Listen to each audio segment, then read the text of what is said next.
Marpalli R Manjunath YouTube ಚಾನಲಿಗೆ ತಮ್ಮೆಲ್ಲರಿಗೂ ಆದರದ ಆತ್ಮೀಯ ಸ್ವಾಗತ. ಸ್ನೇಹಿತರೆ, ಪ್ರತಿಯೊಬ್ಬ ಮನುಷ್ಯನ ಜೀವನದಲ್ಲೂ ಸಮಸ್ಯೆಗಳು, ಸಂಕಷ್ಟಗಳು ಇದ್ದೇ ಇರುತ್ತೆ. ಅವುಗಳನ್ನು ಪರಿಹರಿಸೋದಕ್ಕೆ ನಮ್ಮ ಹಿಂದೂ ಸನಾತನ ಧರ್ಮದಲ್ಲಿ ಸಂಕಷ್ಟಹರ ಚತುರ್ಥಿ ಅನ್ನುವಂಥ ವ್ರತ. ಈ ಬಗ್ಗೆ ಒಂದಿಷ್ಟು ಸಂಕ್ಷಿಪ್ತವಾದ ಮಾಹಿತಿಯನ್ನು ಸಲ್ಲಿಸ್ತಾ ಇದ್ದೇನೆ. ಸ್ನೇಹಿತರೆ, ಯಾವುದೇ ಮಾಸ ಇರಲಿ, ನಿರ್ದಿಷ್ಟ ದಿನದೊಂದು ಬರುವಂಥದ್ದೇ ಈ ಸಂಕಷ್ಟ ಚತುರ್ಥಿ. ವರ್ಷದಲ್ಲಿ 12 ಮಾಸದಲ್ಲಿಯೂ ತಪ್ಪದೇ ಗಣಪತಿಯನ್ನು ಆರಾಧಿಸುವ ವ್ರತಾಚರಣೆ ಅಂದರೆ ಇದೇ ಸಂಕಷ್ಟಹರ ಚತುರ್ಥಿ. ಸಂಕಷ್ಟಹರ ಚತುರ್ಥಿಯನ್ನು ಆಚರಿಸುವುದರಿಂದ ಮಾನಸಿಕವಾಗಿ, ದೈಹಿಕವಾಗಿ ಹಾಗೂ ಆರೋಗ್ಯದೊಂದಿಗೆ ಸಕಲ ಸಂಕಷ್ಟವೂ ನಿವಾರಣೆಯಾಗುತ್ತದೆ ಅನ್ನುವಂತಹ ನಂಬಿಕೆ ಅನಾದಿ ಕಾಲದಿಂದಲೂ ನಡೆದುಕೊಂಡು ಬಂದಿದೆ. ಹಿಂದೂ ಸನಾತನ ಧರ್ಮದಲ್ಲಿ ಗಣಪತಿ ದೇವರಿಗೆ ಮಹತ್ವಪೂರ್ಣವಾದಂಥ ಅಗ್ರಸ್ಥಾನ ಇದೆ. ಪ್ರತಿಯೊಬ್ಬ ವ್ಯಕ್ತಿಯ ಬದುಕಿನಲ್ಲಿ ಬರುವಂತಹ ವಿಘ್ನಗಳನ್ನು ತೊಡೆದು ಹಾಕುವ ಮತ್ತು ಅವರಿಗೆ ಆರೋಗ್ಯ, ನೆಮ್ಮದಿ, ಶಾಂತಿಯನ್ನು ಕರುಣಿಸಿ ಅವರ ಎಲ್ಲ ಸಂಕಷ್ಟಗಳನ್ನು ನಿವಾರಿಸುವ ಮಹಾ ಪರಮಾತ್ಮ ಗಣೇಶನೆಂದು ನಮ್ಮ ಪುರಾಣಗಳಲ್ಲಿ, ವೇದ ಮಂತ್ರಗಳಲ್ಲಿ, ಸ್ತುತಿಗಳಲ್ಲಿ ವಿವರಿಸಲಾಗಿದೆ. ಚಂದ್ರಮಾನ ಮಾಸದ ಕೃಷ್ಣ ಪಕ್ಷದ ಹುಣ್ಣಿಮೆಯ 4ನೇ ದಿನದಲ್ಲಿ ಬರುವುದೇ ಸಂಕಷ್ಟಹರ ಚತುರ್ಥಿ. ಸಂಸ್ಕೃತದಲ್ಲಿ ಸಂಕಷ್ಟಿ ಎನ್ನಲಾಗಿದೆ. ಅಂದರೆ ಸಕಲ ಕಷ್ಟಗಳನ್ನು ಪರಿಹಾರ ಮಾಡುವುದು ಅನ್ನುವಂಥ ಅರ್ಥ.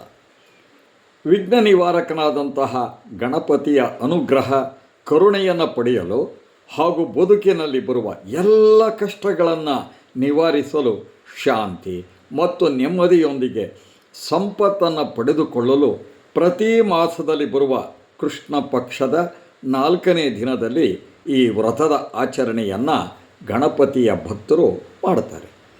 ವಿಶೇಷವಾಗಿ ಸಂಕಷ್ಟಹರ ಚತುರ್ಥಿಯು ಮಂಗಳವಾರದ ದಿನ ಬಂದರೆ ಅದಕ್ಕೆ ವಿಶೇಷವಾದಂತಹ ಮಹತ್ವವಿದೆ. ಅದನ್ನು ಅಂಗಾರಕ ಸಂಕಷ್ಟ ಚತುರ್ಥಿ ಎಂದು ಕರೆಯಲಾಗಿದೆ. ಆ ದಿನ ಮಾಡುವ ವ್ರತಕ್ಕೆ ಹೆಚ್ಚಿನ ಶಕ್ತಿ ಮತ್ತು ಫಲ ದೊರಕುತ್ತದೆ ಎನ್ನುವಂಥ ಮಾತನ್ನು ಧಾರ್ಮಿಕ ಗ್ರಂಥಗಳಲ್ಲಿ ಉಲ್ಲೇಖ ಮಾಡಲಾಗಿದೆ. ಸಂಕಷ್ಟಿ ಚತುರ್ಥಿಯ ದಿನದಂದು ಆಚರಿಸುವ ಭಕ್ತಾದಿಗಳು ಬೆಳಗ್ಗೆಯಿಂದ ಉಪವಾಸ ಇದ್ದು ಗಣೇಶನ ವಿಗ್ರಹದ ಮುಂದೆ ಅಥವಾ ಫೋಟೋದ ಮುಂದೆ ದೂರ್ವೆ, ಹೂವು, ಊದುಬತ್ತುಗಳಿಂದ ಮತ್ತು ದೀಪಗಳನ್ನು ಬೆಳಗಿಸಿ ಗಣೇಶನನ್ನು ಸ್ತುತಿಸಿ ಆಯಾಯ ಮಾಸದಲ್ಲಿ ಪುರಾಣಗಳಲ್ಲಿ ಏನನ್ನು ಹೇಳಲಾಗಿದೆಯೋ ಆ ಒಂದು ಕಥೆಯನ್ನು ಮಾತ್ರ ಆ ಮಾಸದಲ್ಲಿ ಓದುವುದರೊಂದಿಗೆ ಅಥವಾ ಶ್ರವಣ ಮಾಡುವುದರೊಂದಿಗೆ ಮಾಡಿ ರಾತ್ರಿ ಚಂದ್ರೋದಯದ ನಂತರ ಚಂದ್ರನಿಗೆ ಅರ್ಘ್ಯವನ್ನು ಅರ್ಪಿಸಿ ಫಲಹಾರವನ್ನು ಸೇವಿಸ್ತಾರೆ. ಸ್ನೇಹಿತರೆ, ಗಣಪತಿಯ ಎಲ್ಲ ದೇವಾಲಯಗಳಲ್ಲಿ ಸಾಮಾನ್ಯವಾಗಿ ಪ್ರತಿ ಮಾಸದಲ್ಲಿಯೂ ಸಂಕಷ್ಟ ಚತುರ್ಥಿ ದಿನದಂದು ಭಕ್ತಾದಿಗಳು ಅಪಾರ ಸಂಖ್ಯೆಯಲ್ಲಿ ಸಂಕಷ್ಟಹರ ಚತುರ್ಥಿಯ ಆರಾಧನೆಯಲ್ಲಿ ಪಾಲ್ಗೊಂಡು ಧನ್ಯತೆಯನ್ನು ಪಡಿತಾರೆ. ದೇವಾಲಯದಲ್ಲಿ ಗಣೇಶನಿಗೆ ವೇದ ಮಂತ್ರಗಳಿಂದ, ಅಥರ್ವ ಶೀರ್ಷದಿಂದ ಹಾಗೂ ಸಹಸ್ರನಾಮ ಪೂಜಾದಿಂದ ಅರ್ಚಕರು ಪೂಜೆ ಮಾಡಿ ಭಕ್ತಾದಿಗಳಿಗೆ ಗಣಪತಿಗೆ ಪ್ರಿಯವಾದ ಪಂಚಗಜ್ಜಾಯ, ಮೋದಕ ಇತ್ಯಾದಿ ಪ್ರಸಾದವನ್ನು ನೀಡುವುದು ಸಾಮಾನ್ಯವಾಗಿ ಕಂಡುಬರುತ್ತೆ. ಸಂಕಷ್ಟಹರ ಚತುರ್ಥಿಯನ್ನು ವರ್ಷದ ಪ್ರತಿ ಮಾಸಗಳಲ್ಲಿ ಗಣಪತಿಯ ನಾನಾ ರೂಪಗಳನ್ನು ಚೈತ್ರ ಮಾಸದಲ್ಲಿ ವಿಕಟ ಮಹಾ ಗಣಪತಿ ಅಂತ, ವೈಶಾಖದಲ್ಲಿ ಚಣಕರಾಜ ಏಕದಂತ ಗಣಪತಿ ಅಂತ, ಜ್ಯೇಷ್ಠದಲ್ಲಿ ಕೃಷ್ಣ ಪಿಂಗಲ ಮಹಾಗಣಪತಿ ಅಂತ, ಆಷಾಢ ಮಾಸದಲ್ಲಿ ಗಜಾನನ ಗಣಪತಿ ಅಂತ, ಶ್ರವಣದಲ್ಲಿ ಹೇರಂಬ ಮಹಾಗಣಪತಿ ಅಂತಲೂ, ಭಾದ್ರಪದದಲ್ಲಿ ವಿಘ್ನರಾಜ ಮಹಾಗಣಪತಿ ಅಂತಲೂ, ಅಶ್ವಯುಜದಲ್ಲಿ ವಕ್ರತುಂಡ ಮಹಾಗಣಪತಿ ಅಂತಲೂ, ಕಾರ್ತಿಕದಲ್ಲಿ ಗಣಾಧಿಪ ಮಹಾಗಣಪತಿ ಅಂತ, ಮಾರ್ಗಶಿರದಲ್ಲಿ ಅಕುರಾತ ಮಹಾಗಣಪತಿ ಅಂತಲೂ, ಪುಷ್ಯ ಮಾಸದಲ್ಲಿ ಲಂಬೋದರ ಮಹಾಗಣಪತಿ ಅಂತಲೂ, ಮಾಘದಲ್ಲಿ ದ್ವಿಜಪ್ರಿಯ ಮಹಾಗಣಪತಿ ಅಂತಲೂ, ಪಾಲ್ಗುಣದಲ್ಲಿ ಬಾಲಚಂದ್ರ ಮಹಾಗಣಪತಿ ಅಂತಲೂ, ಈ ಅಧಿಕ ಅಂತರ ತಿಂಗಳಲ್ಲಿ ಬರುತ್ತಲ್ಲ ಅದನ್ನು ವಿಭುವನ ಪಾಲಕ ಮಹಾಗಣಪತಿ ಅನ್ನುವಂತಹ ರೂಪಕ್ಕೆ ಪೂಜೆಯನ್ನು ಮಾಡುವಂತಹ ಕ್ರಮ ಇದೆ. ವೈಜ್ಞಾನಿಕವಾಗಿ ಹೇಳೋದಾದರೆ ಉಪವಾಸ ಮಾಡೋದು ಆರೋಗ್ಯಕರ. ತಿಂಗಳಲ್ಲಿ ಕಡೇ ಪಕ್ಷ ಒಂದು ದಿನವಾದರೂ ಉಪವಾಸವಿದ್ದು ಮನಸ್ಸನ್ನು ಏಕಾಗ್ರತೆಯಿಂದ ಇಟ್ಕೊಳ್ಳೋದು ಸಂಕಷ್ಟಹರ ಚತುರ್ಥಿಯಿಂದ ನಾವು ತಿಳ್ಕೊಳ್ಬಹುದಾಗಿದೆ. ಹೀಗಾಗಿ ಅಂತಹ ದಿನ ಉಪವಾಸ ಮಾಡೋದರಿಂದ, ಮಹಾಗಣಪತಿಯನ್ನು ನೆನೆಯೋದರಿಂದ ನೆಮ್ಮದಿ ಶಾಂತಿ ದೊರಕುತ್ತೆ. ಸಂಕಷ್ಟಹರ ಚತುರ್ಥಿ ವೈಜ್ಞಾನಿಕ ಮಾಹಿತಿಯೊಂದಿಗೆ ಧಾರ್ಮಿಕತೆಯಿಂದಲೂ ನಮ್ಮ ಮನಸ್ಸನ್ನು ದೈವತ್ವದ ಕಡೆಗೆ ಚಿಂತೆ ಮಾಡಿಸುತ್ತೆ. ಸ್ನೇಹಿತರೆ, ಸಂಕಷ್ಟಹರ ಚತುರ್ಥಿಯ ಕಥಾಭಾಗ ಇದೆಯಲ್ಲ, ಸ್ಕಾಂದ ಪುರಾಣದ ರೇವಖಂಡದಲ್ಲಿ ಶ್ರೀಕೃಷ್ಣ ಯುಧಿಷ್ಠರ ಸಂವಾದದಲ್ಲಿ ಬರುತ್ತೆ. ಕ್ರಿಸ್ತಪೂರ್ವ 7ರ ಶತಮಾನದಲ್ಲೂ ಸುಮಾರಿಗೆ ಈ ಆಚರಣೆ ಪ್ರಾರಂಭವಾಯಿತು ಅನ್ನುವಂತಹ ಮಾತೂ ಇದೆ.